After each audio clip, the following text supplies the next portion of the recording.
দেবাশিস মজুমদারের লেখা গল্প কণ্ঠস্বর। নার্সিংহোম থেকে গাড়িতে একই সাথে বেরোলো ডাক্তার নাদিম শেখ আর ডাক্তার কৌস্তব সেন। গাড়িটা নাদিমের, তাই নাদিমই ড্রাইভ করছিল। কৌস্তব বলে উঠল, তুই তোর পেশেন্টকে দেখতে যাচ্ছিস, শুধু শুধু আমাকে নিয়ে যাচ্ছিস কেন? আমার একটা ডেটে যাওয়ার কথা ছিল আজ। নাদিম গাড়ির স্টিয়ারিংয়ে হাত রেখে রাস্তার থেকে চোখ না সরিয়েই বলল, হ্যাং ইওর ডেট। আমি জানি তুই কার সাথে ডেটিং করছিস। ডাক্তার তিয়াশা তো? ওরা জরুরি ওটি আছে, ওই এমনিতেও তোকে নাই বলবে। মোবাইলটা অন করে দেখ, হোয়াটসঅ্যাপে ডেট ক্যান্সেলের রিকোয়েস্ট করেছে। কৌস্তব দ্রুত তার মোবাইলটা পকেট থেকে বের করে নিয়ে হোয়াটসঅ্যাপ চেক করে বলল, তুই আমার ফোন ঘেঁটেছিস? নাদিম বাঁকা হাসি হেসে বলল, না রে পাগলা, আমি যখন ক্যান্টিনে ছিলাম তখন তিয়াশা ওর বান্ধবী ডাক্তার অনিমাকে তোর সাথে ডেট ক্যান্সেল করার কথা বলতে বলতে হোয়াটসঅ্যাপে মেসেজ করছিল। আমি সেটার থেকেই জেনেছি। শোন, যে পেশেন্টের কাছে তোকে নিয়ে যাচ্ছি তার কন্ডিশনের ব্যাপারে তোর একটা ওপিনিয়নও দরকার। তোকে ফালতু নিয়ে যাচ্ছি না। পেশেন্টের ফ্ল্যাটের বিল্ডিং পর্যন্ত আসতে বেশি সময় লাগলো না। বিল্ডিংয়ের 3 তলায় পেশেন্টের ফ্ল্যাট। নাদিম গিয়ে ডোরবেল টিপতে একজন পরিচারিকা দরজা খুলে দিলেন। দুজনে ভেতরে ঢুকতেই একজন বয়স্ক ভদ্রলোক কিছুটা খোঁড়াতে খোঁড়াতে এগিয়ে এলেন। নাদিম তার সঙ্গে কৌস্তবের পরিচয় করিয়ে দিয়ে বলল, ইনি ডাক্তার কৌস্তব সেন, আমার কলিগ, একজন এমার্জিং নিউরোসার্জন। আপনার মেয়ের অপারেশন করানো ঠিক হবে কি না সেটা যাচাই করার বেস্ট পারসন কৌস্তবই, তাই ওকে সঙ্গে করে নিয়ে এলাম। আর কৌস্তব, ইনি সলিল ব্যানার্জি, এনার মেয়ে অজন্তা, আমার পেশেন্ট। খুবই মর্মান্তিক কেস। আজ কয়েক বছর সে শয্যাশায়ী। একটা দুর্ঘটনা এর জন্য দায়ী। ঘটনাটা যদিও এখানে ঘটেনি, রাজনগরে ঘটেছে। চলন্ত ট্রেন থেকে কোনোভাবে পড়ে গিয়েছিল অজন্তা। সারা শরীর তো বটেই, মাথায় গুরুতর চোট লাগে তার। বাঁচার কথাই না, ওর বেঁচে যাওয়াটা একটা মিরাকল। কিন্তু তারপর থেকে সে পুরোপুরি পঙ্গু। তুই আমাদের নার্সিংহোমে জয়েন করার আগেও অ্যাডমিট ছিল। তোর আগে যিনি ছিলেন ডাক্তার লাহিড়ী, উনি বলেছিলেন অপারেশন করা হলে অজন্তার প্রাণ সংশয় হতে পারে। কিন্তু আমরা অনেক ট্রিটমেন্ট করার পরও কোনো ডেভেলপমেন্ট দেখা যাচ্ছে না। অজন্তা এখন একজন জীবিত মৃত সমান। তাই কোনোভাবে কিছু রিকভারি করা যায় কি না সে বিষয়ে সলিলবাবু আমার কাছে এসেছিলেন। তাই আজ তোকে এখানে এনেছি। তুই একবার দেখ পেশেন্টকে, তারপর তোর ওপিনিয়ন ফলো করব আমরা। সলিল ব্যানার্জির দিকে একদৃষ্টে তাকিয়েছিল কৌস্তব, কারণ ভদ্রলোকের চেহারাটা বেশ পরিচিত লাগছিল তার। যদিও স্মৃতির পাতাতে ধাক্কা দিয়ে এই ভদ্রলোককে আগে কোথায় দেখেছে সেটা বের করে আনতে পারল না কৌস্তব। সলিলবাবু দুজন চিকিৎসককে নিচু কণ্ঠে তাকে অনুসরণ করতে বললেন। ফ্ল্যাটের ডাইনিং পেরিয়ে দুদিকে 2টো ঘর। তার মধ্যে ডান দিকের ঘরে সবাই এসে ঢুকলেন। একজন নার্স বিছানার পাশে বসে আছে। বিছানায় চিত হয়ে শুয়ে আছে একটি মেয়ে। কৌস্তবদের চেয়ে বয়সে হয়তো কিছুটা বড়, কিন্তু তার রুগ্ন হাড্ডিসার চেহারাটা যেন তার বয়স বহুগুণ বাড়িয়ে দিয়েছে। নাদিম বলল, অজন্তা আমাদের কথা শুনতে পায়, আমাদেরকে দেখতেও পাচ্ছে, কিন্তু ও শরীরে রেসপন্স করার মতো শক্তি নেই। ওর মাথার ওই চোট ও নার্ভে এমনভাবে এফেক্ট করেছে যে ওর কোনো চলৎ শক্তি নেই, সামান্য ঘাড় ঘোরানোর শক্তিও না। ডাক্তার লাহিড়ী বলেছিলেন একমাত্র কোনো মিরাকলই ওর অবস্থার পরিবর্তন করতে পারে। তাও তুই একবার দেখ। কৌস্তব ধীর পায়ে সামনে এগোলো। একটু কাছে এগিয়ে খাটের পাশে যেতে সে মেয়েটির মুখ স্পষ্ট দেখতে পেল। আর দেখেই তার চোখ কপালে উঠে গেল। তার শরীর খারাপ করতে লাগলো। মেয়েটিও তাকে দেখেছে। অজন্তার মুখে সরাসরি কোনো এক্সপ্রেশন এলো না, কিন্তু কৌস্তবের মনে হলো সে তাকে চিনেছে। আর সেই কথা সে যেন চিৎকার করে বলতে চাইছে। কৌস্তব 2 পা পিছিয়ে এলো। হঠাৎ অজন্তার শরীরটা যেন দুলে উঠল। তার চোখের মনি পিছিয়ে আসা কৌস্তবের দিকে ধাওয়া করছে। কৌস্তব পিছনে এসে নাদিমকে বলল, প্লিজ চল এখান থেকে, প্লিজ বেরিয়ে চল। আর সেই কণ্ঠস্বর কানে যেতেই অজন্তার ডান হাতের একটা আঙুল নড়ে উঠল। সে তার ডান হাতের তর্জনী ওপরে তুলে যেন কৌস্তবকে দেখানোর চেষ্টা করছে। নাদিম সেটা লক্ষ্য করে ছুটে গেল তার কাছে। অজন্তা আঙুলটা নাড়ানোর চেষ্টা করছে। তার মুখায়ব বলছে সে প্রচণ্ড উত্তেজিত। নাদিম সঙ্গে সঙ্গে বুঝলো এতটা উত্তেজনা তার শরীরের পক্ষে ভালো নয়। যদিও আঙুল নড়াটা একটা ভীষণ পজিটিভ সাইন। সে কৌস্তব আর সলিলবাবুকে বাইরে যেতে বলল। তারপর নার্সকে কিছু নির্দেশ দিয়ে একটা ইঞ্জেকশন দিয়ে অজন্তাকে কিছুটা রিল্যাক্স করে সে বাইরে চলে এলো। দরজার বাইরে সলিলবাবু দাঁড়িয়ে রয়েছেন। কৌস্তবকে কোথাও দেখতে পেল না নাদিম। সে জিজ্ঞাসা করল, ডাক্তার সেন কোথায়? সলিলবাবু ওয়াশরুমের দিকে নির্দেশ করলেন। কৌস্তব বেরোচ্ছে না দেখে নাদিম গিয়ে বাথরুমের দরজায় টোকা মারল। তাতেও সে না বেরোনোয় সলিলবাবু নিজে গিয়ে ওয়াশরুমের দরজায় হাতের উল্টো দিক দিয়ে একটা অদ্ভুত কায়দায় টোকা মেরে বলল, ডাক্তার সেন, ডাক্তার সেন, দরজা খুলুন। আরে দরজাটা খুলুন তো, আরে দরজাটা খুলুন তো। ওয়াশরুমে ঢুকে কিছুটা বমি করেছিল কৌস্তব। তার শরীর খারাপ লাগছিল, চোখে মুখে জল দিচ্ছিল সে। তখনই প্রথমে নাদিম এবং তারপরে সলিলবাবু টোকা দেওয়া ও তার কণ্ঠস্বর, সেটা শুনেই একটা স্মৃতি বিদ্যুতের মতো খেলে গেল কৌস্তবের মাথায়। তার অতি শৈশবের এক স্মৃতি। তাই কি তার সলিলবাবুকে চেনা চেনা লাগছে? সব কিছু ভুলে এক ঝটকায় কৌস্তব ওয়াশরুমে দরজা খুলে বেরিয়ে এসে সলিলবাবুর সামনে দাঁড়িয়ে তার মুখের দিকে চেয়ে থেকে বলল, আপনি, আপনি সেই।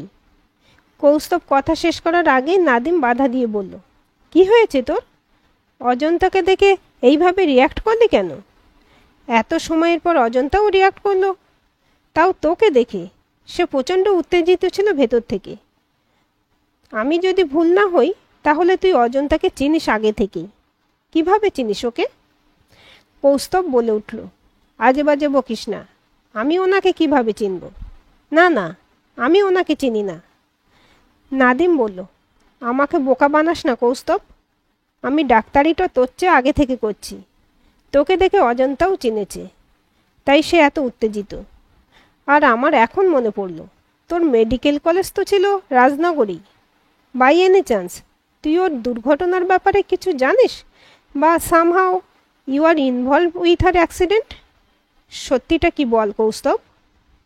না না, আমি কোনোভাবেই ওই দুর্ঘটনার জন্য দায়ী নই, দায়ী নই বলে দুহাত দিয়ে মুখ ঢেকে সামনের একটা সোফায় বসে পড়ল কৌস্তব। নাদিম এসে তার পাশে বসে তার ঘাড়ে হাত রেখে বলল, সত্যি কথাটা বল কৌস্তব। তোর কথাই বলে দিচ্ছি, তুই অজন্তার অ্যাক্সিডেন্টের বিষয়ে জানিস। অজন্তা তাই তোকে দেখে এতটা উত্তেজিত। তুই একজন ডাক্তার, তুই সত্যিটা বললে হয়তো একজন মুমূর্ষ রোগী, একজন মানুষের জীবন বেঁচে যাবে। তুই কি করে নিজের শপথ ভুলে যাচ্ছিস কৌস্তব? সত্যিটা বলে দে, কিভাবে অজন্তার এই পরিণতি হয়েছে। কৌস্তব ধীরে ধীরে মুখ তুলল। তার দু চোখ ছলছল করছে। একবার সে বিস্ফারিত চোখে অতি আগ্রহ নিয়ে দাঁড়িয়ে থাকা সলিলবাবুর দিকে তাকিয়ে নিয়ে বলল, রাজনগরে সেই রাতে ওই ট্রেন আমিও ছিলাম। সাথে ছিল আমার বন্ধু রজত। আমরা লেট নাইট মুভি দেখে হোস্টেলে ফিরছিলাম। অজন্তা সম্ভবত ওর অফিস ডিউটি থেকে ফিরছিল। অন্তত ওর চেহারা আর পোশাক দেখে তাই মনে হচ্ছিল। আমাদের কয়েকটা সিট সামনে ফাঁকা ট্রেনে একাই বসেছিল সে। তখনই ওকে প্রথম দেখি, তার আগে কোনো দিন দেখিনি।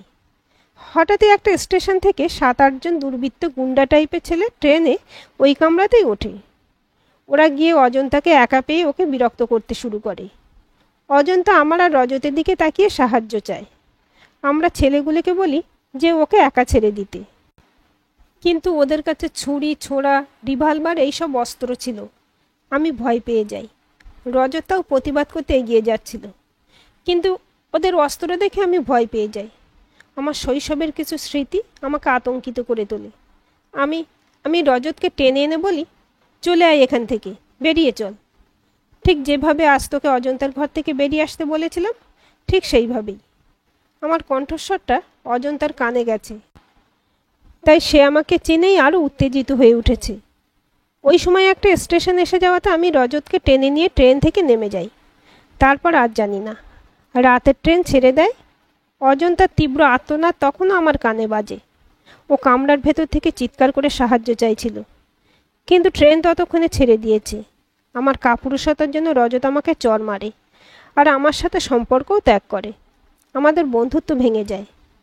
তারপরে আমি আর জানি না, হয়তো ওই জানোয়ারদের থেকে নিজের সম্মান রক্ষা করতে আর কোনো উপায় না দেখে চলন্ত ট্রেন থেকে ঝাঁপ দিয়েছিল অজন্তা, আর নয়তো ওদের সঙ্গে একাকী লড়াই করতে করতে চলন্ত ট্রেন থেকে পড়ে গিয়েছিল সে।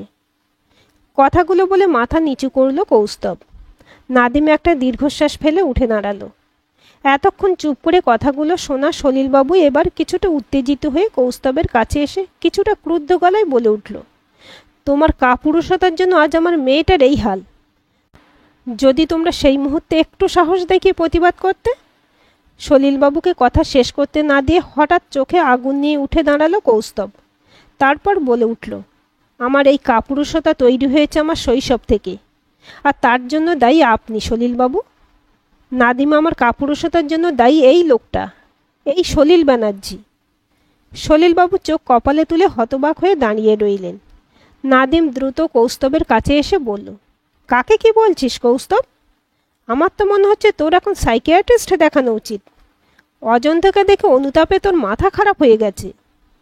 দ্রুত অসম্মতিতে ঘাড় নেড়ে কৌস্তব বলল, না নাদিম, অজন্তা যেমন আমাকে দেখে চিনেছে, আমার কণ্ঠস্বর চিনেছে, তেমনি আমারও এই লোকটিকে দেখেই চেনা লেগেছিল। আর তারপর ওর দরজায় ওইভাবে টোকা দেওয়ার শব্দ আর ওই ডাক, ওই কণ্ঠস্বর আমি ঠিক চিনেছি।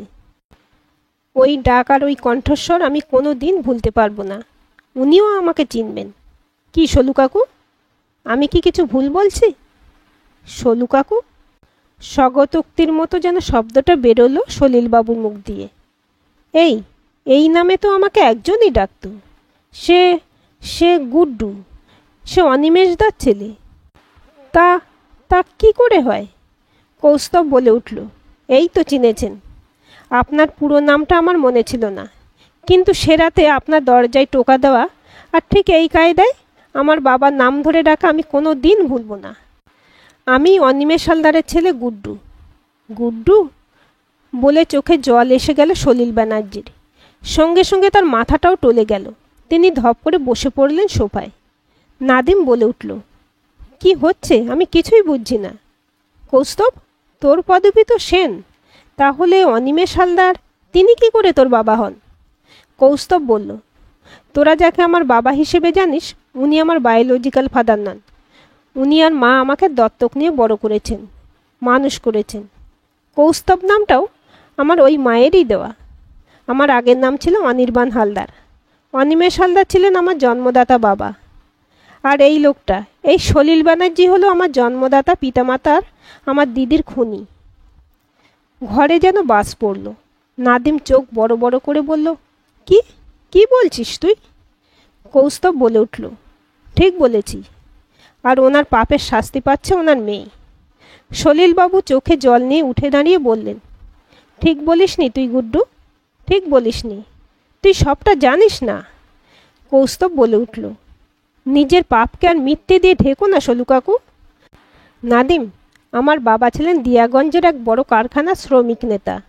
বাবার খুব কাছের লোক ছিলেন এই সলু কাকু, একেবারে ছায়াসঙ্গী। ওখানকার একদল মাফিয়ার বিরুদ্ধে বাবা প্রতিবাদ করেছিলেন, যারা কারখানার শ্রমিকদের উপর নানাভাবে অত্যাচার করত। সেই দিন সন্ধ্যায় বাবা বাড়ি ফিরে মাকে বলেছিলেন, আমি সলুকে ওই গুন্ডাদের সাথে দেখব তা স্বপ্নেও ভাবিনি। ও ওদের সঙ্গে কথা বলতে গেল কেন? আমার তখন 5 বছর বয়স। রাতে খাওয়ার পর মায়ের কোলে শুয়েছিলাম। তখন এই দরজায় টোকা আর ওনার আমার বাবার নাম ধরে ওইভাবে ডাক এখনও আমার কানে বাজে, সেই সর্বনাশের ডাক। দিদি গিয়ে দরজা খুলল। সলু কাকু উত্তেজিত হয়ে ঘরে ঢুকলেন। মায়ের কোলে শুয়ে আমার তখন ঘুম এসে গিয়েছিল। হঠাৎ একটা জোর আওয়াজে ঘুম ভাঙল। আমি বিছানায়, মায়ের কোল আর নেই। দেখি মেঝেতে আমার মায়ের রক্তাক্ত দেহটা পড়ে আছে। আবার একটা আওয়াজ। আমি ছুটে সামনের ঘরে গিয়ে দেখি আমার বাবার গুলিবিদ্ধ দেহটা আছড়ে পড়ল মেঝেতে। সামনে কতগুলো ছোড়া ছুরি রিভলভার হাতে পৈশাচিক লোক। তাদের একজন যে বাবাকে গুলি করছে সে এবারে রিভলভারটা তাক করলো আমার দিকে। হঠাৎই পেছন থেকে কে যেন আমার মুখ চেপে ধরল। আমি ভয়ে অজ্ঞান হয়ে গেলাম। আর আর আমার কিছু মনে নেই। তারপর যখন হুঁশ ফিরে পেলাম তখন আমি আমার পালিকা মায়ের কোলে শুয়ে আছি। এবার বল নাদিম, এই লোকটাকে আমি ক্ষমা করি কি করে? আমার শৈশবের সেই আতঙ্কের রাত আমি ভুলি কি করে? যার জন্য দায়ী এই লোকটা, যার জন্য আমি অস্ত্র দেখলে আজও ভয়ে শিউরে উঠি। আমি আজ কাপুরুষ তৈরি হয়েছি। উত্তেজিত হয়ে উঠে দাঁড়ালেন সলিল ব্যানার্জি। তারপর কাঁপতে কাঁপতে বলে উঠলেন, তুই অর্ধেক সত্য জানিস গুড্ডু। সবটা জানিস না। অনিমেষদা সেদিন যা দেখেছিলেন তা ঠিক, কিন্তু তা সবটা নয়। চোখের দৃষ্টিও ধোঁকা দেয় কখনো কখনো। আমি ওই গুন্ডাদের সঙ্গে কথা বলতে গিয়েছিলাম ঠিক, কিন্তু ওদের সঙ্গে হাত মেলাতে যাইনি। আমাদের আর এক সহকর্মী নাড়ু এসে আমাকে খবর দিল কানু গুন্ডা আর তার দলবল অনিমেষদাকে খুন করার পরিকল্পনা করছে। আমি ওদেরকে বোঝাতে গিয়েছিলাম এমনটা যেন ওরা না করে। আসলে অনিমেষদা কানুর সব অসামাজিক কাজ আর তার সব বেআইনি পাচার চক্করের কথা পুলিশের কাছে জানিয়ে দেবে বলেছিলেন, কারণ কানু মালিকপক্ষের কাছ থেকে টাকা নিয়ে শ্রমিকদের শোষণ করত, আমাদের আন্দোলন ভাঙতে আমাদের মারধর করত, শ্রমিকদের পরিবারের উপর অত্যাচার চালাতো। তাই শ্রমিক সাথে কানু আর তার দলবলকে আইনি শাস্তি দেওয়ার হুমকি দিয়েছিলেন অনিমেষদা। সব প্রমাণ তিনি জোগাড় করেছিলেন ওদের বিরুদ্ধে। কানু তাই অনিমেষদাকে সরিয়ে দিতে চাইছিল। আমি ওদের বোঝাতে চেষ্টা করি, কিন্তু ওরা আমাকে মেরে তাড়িয়ে দেয়। আমি বুঝে যাই সেই রাতেই ওরা কিছু একটা করবে। আমি ছুটে তোদের বাড়ি যাই। তুই তখন বৌদির কোলে শুয়েছিলিস। আমার কথা প্রথমে অনিমেষদা শোনেননি, কিন্তু তোকে পাশের ঘরের বিছানায় শুয়ে রেখে বৌদি এসে সবটা শুনে তাকে বোঝালে অনিমেষদা রাজি হন। সেই রাতের ট্রেনে বৌদি আর তোদের দুই ভাই বোনকে তোদের মামার বাড়ি রেখে আসতে। একসাথে বেরোতে গেলে গুন্ডাদের নজরে চলে আসতে পারি। তাই আমি তোর দিদি তুলিকে নিয়ে পেছনের দরজা দিয়ে আগে বেরিয়ে স্টেশনে চলে যাই। অনিমেষদার আর বৌদি তোকে নিয়ে সব গোছগাছ করে কিছু সময় পরেই আসার কথা ছিল, কিন্তু অনিমেষদা, বৌদি আর তুই কেউ এলি না। আমি আর তুলি সারা রাত স্টেশনে অপেক্ষা করলাম, ট্রেনও ছেড়ে দিলাম। আমার মনটা কুগাই ছিল। সকালের আলো ফুটতে আমি তুলিকে নিয়ে ফিরে এসে দেখি সব শেষ। দাদা বৌদি দেহ তখন পুলিশ অ্যাম্বুলেন্সে তুলছিল। ভিড়ের মধ্যে সেই গুন্ডা দলের লোকগুলোও ছিল। তাদের একজন আমাকে দেখে ফেলে, সে আমাদের পিছু নেয়। আমি কোনো মতে তুলিকে নিয়ে পালিয়ে যাই। পালানোর পথে একটা দুর্ঘটনায় আমার একটা পা এমন জখম হয় যে আমি বাকির জীবনটা খুঁড়িয়ে খুঁড়িয়ে হাঁটছি। আমি ভেবেছিলাম তোকেও হয়তো ওরা মেরে ফেলেছে, তাই আর তোর কোনো খোঁজ করিনি। তুই যে বেঁচে আছিস বাবা, এত বড় ডাক্তার হয়েছিস, এটা জেনে আমার খুব আনন্দ হচ্ছে রে। চোখ দিয়ে অঝরে জল গড়িয়ে পড়ল সলিল ব্যানার্জির। মিথ্যে কথা, তুমি মিথ্যে বলছো সলু কাকু। কথাটা বললেও কণ্ঠস্বরে ঝাঁঝ কমে এসেছে কৌস্তবের। সলিলবাবু বললেন, না রে বাবা, না, আমি যা বলছি সব সত্যি। তোর দিদি তুলি, ও কথা বলার মতো অবস্থায় থাকলে ওই সব সত্যিটা তোকে বলে দিত গুড্ডু। আমাকে এভাবে নিজের নির্দোষ প্রমাণ করতে হতো না। এবারে কৌস্তব আবার উত্তেজিত হয়ে বলে উঠল, কোথায় আমার দিদি? কোথায় সে? বলো সলু কাকু, কোথায় সে?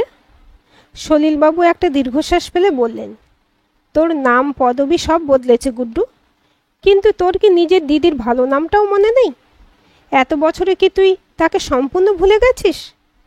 কৌস্তবের গলাটা ধরে এলো। সত্যি তো, দিদির নামটা কিভাবে তার স্মৃতি থেকে মুছে গেল? কিভাবে? সে নিজের স্মৃতিশক্তির উপর জোর দিল। নিজের হারানো ফেলে আসা শৈশবের দিনগুলোকে স্মৃতিতে ফিরিয়ে আনার চেষ্টা করল। তুলি, তার দিদির ডাকনাম। তার চেয়ে বছর চারেকের বড়। মুখটাও ক্রমশ স্পষ্ট হচ্ছে দিদির, তার চোখের সামনে। ভালো নামটা হ্যাঁ হ্যাঁ, মনে পড়েছে কৌস্তবের। সে চিৎকার করে বলতে চাইল, হ্যাঁ হ্যাঁ, আমার দিদির নাম মনে আছে। দিদির ভালো নাম হলো বলতে গিয়ে হোঁচট খেল কৌস্তব। তারপর অস্পষ্ট তার মুখ দিয়ে বেরোলো, অজন্তা। দিদির ভালো নাম অজন্তা। তার মানে? আর কথা বলতে পারল না কৌস্তব। তার গলা ধরে এলো। সে ছুটে গিয়ে অজন্তার ঘরের দরজার সামনে দাঁড়ালো। খাটের উপর নিথর হয়ে চোখ বুজে শুয়ে রয়েছে অজন্তা ওরফে তুলি। শৈশবের স্মৃতিগুলো চোখের সামনে ভেসে ওঠে, চোখের পাতা ভিজিয়ে দিল কৌস্তবের। পেছন থেকে এসে তার কাঁধে হাত রেখে সলিলবাবু বললেন, দেখ গুড্ডু, তুলির আজ কি হাল। আমি ওকে বড় করে তোলায় কোনো ত্রুটি রাখিনি রে। আমি নিজে সংসার করিনি, নিজেকে অনিমেষদার জায়গায় রেখে তুলির বাবা হয়ে উঠতে চেষ্টা করেছি। এই শহরে থেকেও তোদের সন্ধান পাইনি।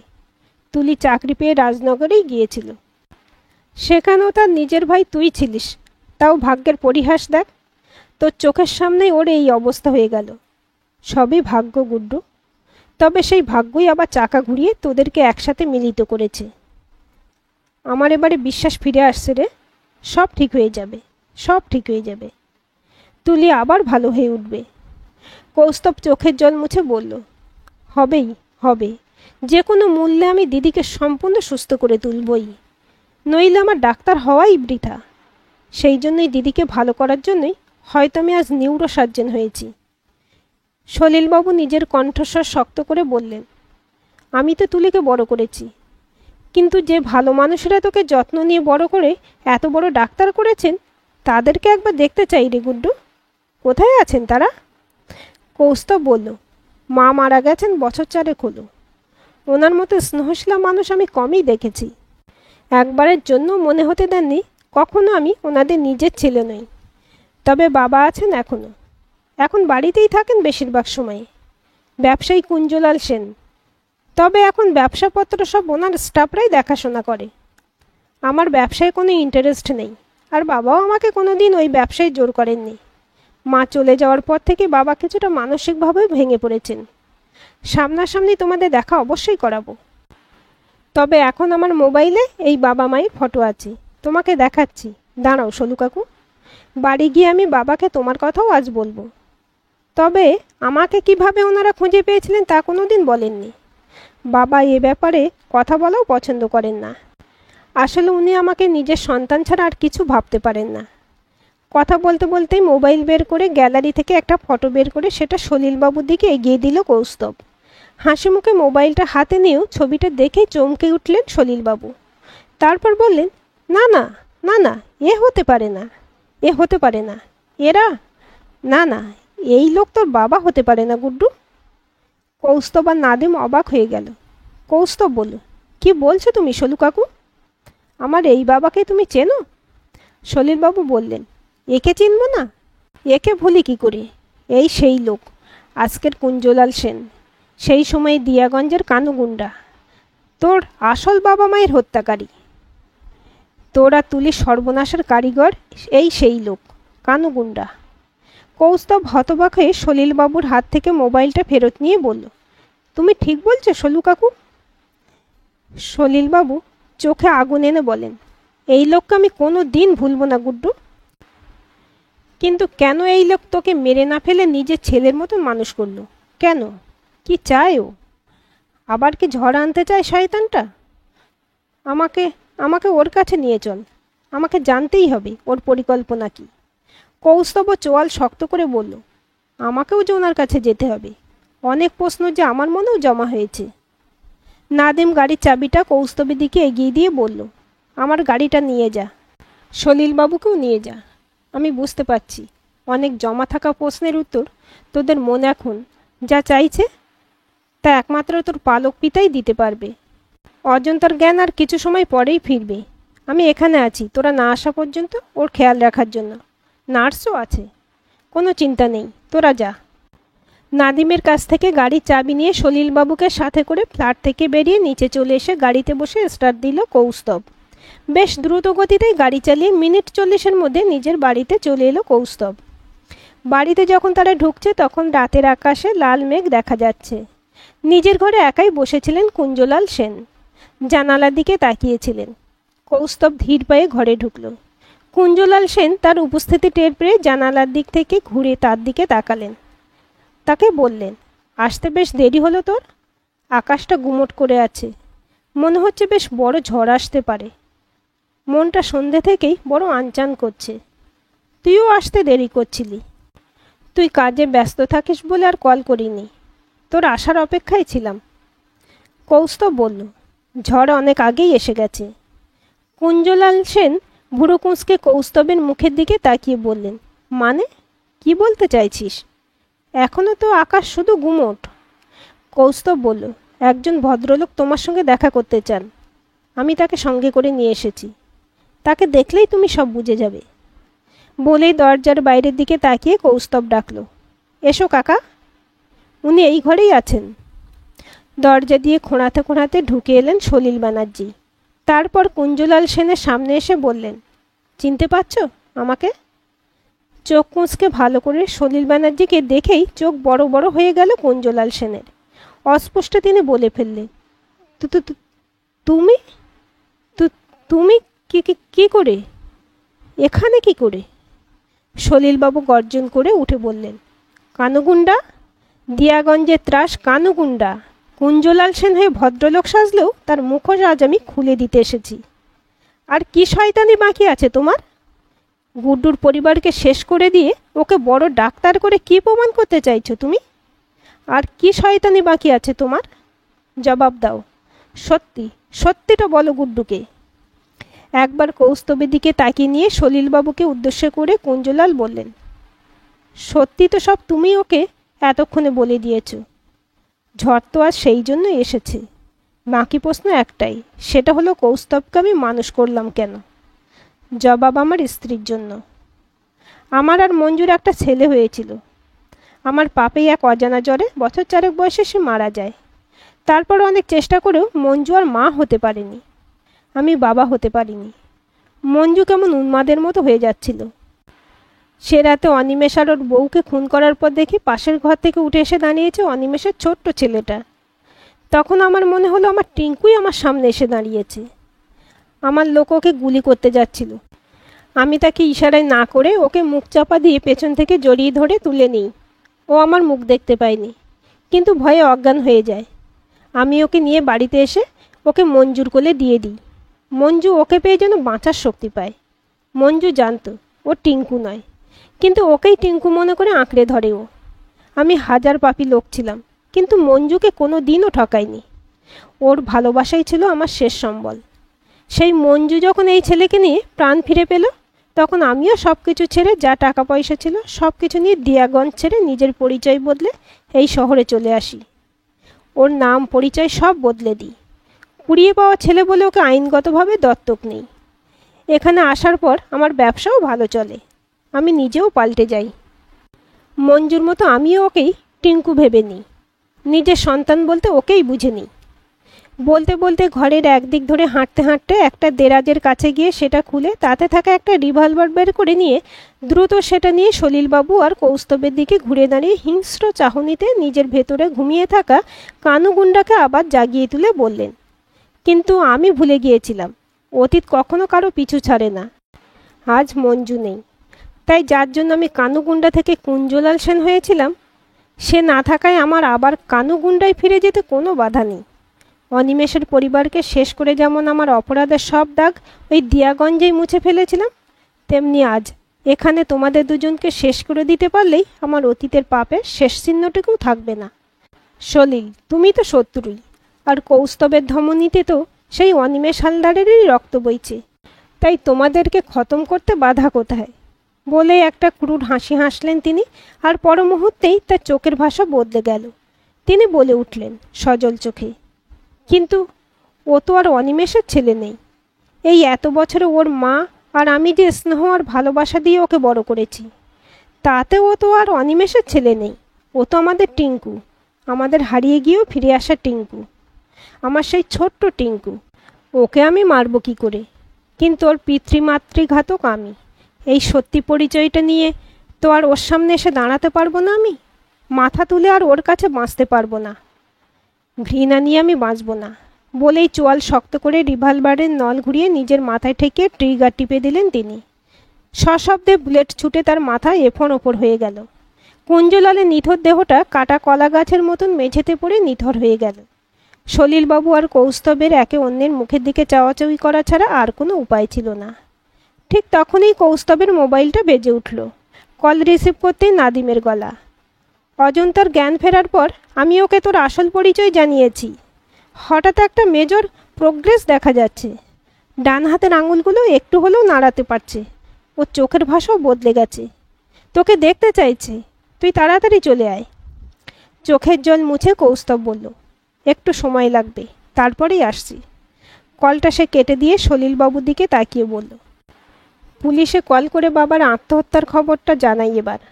মাথা নেড়ে সম্মতি জানালেন সলিল ব্যানার্জি। আজকের এই গল্পটি আপনাদের কেমন লাগলো কমেন্ট করে জানাবেন। ভালো লাগলে অবশ্যই একটা লাইক দেবেন আর চ্যানেলটি সাবস্ক্রাইব করে সাথে থাকবেন।